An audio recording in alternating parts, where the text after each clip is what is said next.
हो, दाबला जातो आणि दाबणार दुसरं कोण नाही. काय ते बीजेपीची सरकार तेच दाबतात आहे बाकी. आणि पण असं लागतं मला वाटत असेल कारण की आमचा आवाज दाबला जातो, पण कितीही दाबवलं तरी आमचा आवाज दाबणार नाही.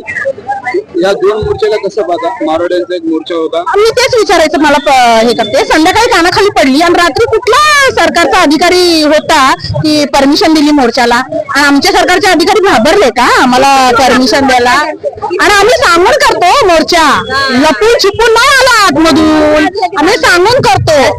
आणि त्या टायमाला त्यांना नाही हाकलला आणि आता आम्हाला हाकलण्यात येते. म्हणजे एवढं कळतंय की सगळेच घाबरतात आहे.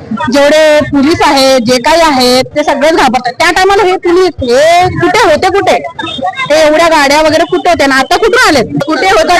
विकास नाही मिळत आहे. कुठे झाला विकास? मला दाखवा ना विकास कुठे झाला? उद्योगधंदे नाहीत, काहीच नाही. कुठे झाला विकास? मला कळतच नाही. मला नाही कळून येत आहे.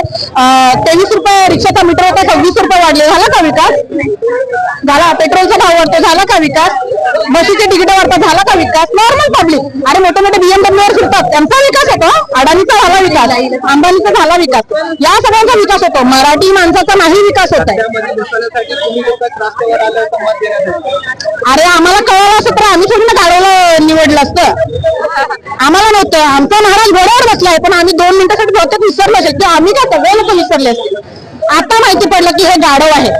मोर्चा खूप विचित्र सारखा केलाय, कारण एवढं विचित्र केलंय की त्यांच्यावर एवढं पोलीस लोकांवर दबाव दिलाय की आज आम्हाला इथे उभं राहायला देत नाहीयेत. कारण त्यांना आम्हाला इथे हकलून लावतात ते का पब्लिकला दिसायला नाही पाहिजे म्हणून की मराठी माणूस एवढा आहे.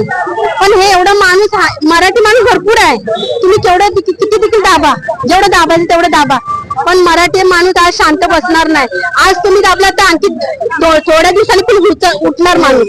कारण हे माणसाच्या वरती खूप अंत बघितलं मराठी माणसांनी. ते मराठी माणसांचा अंत जास्तच बघायला लागले.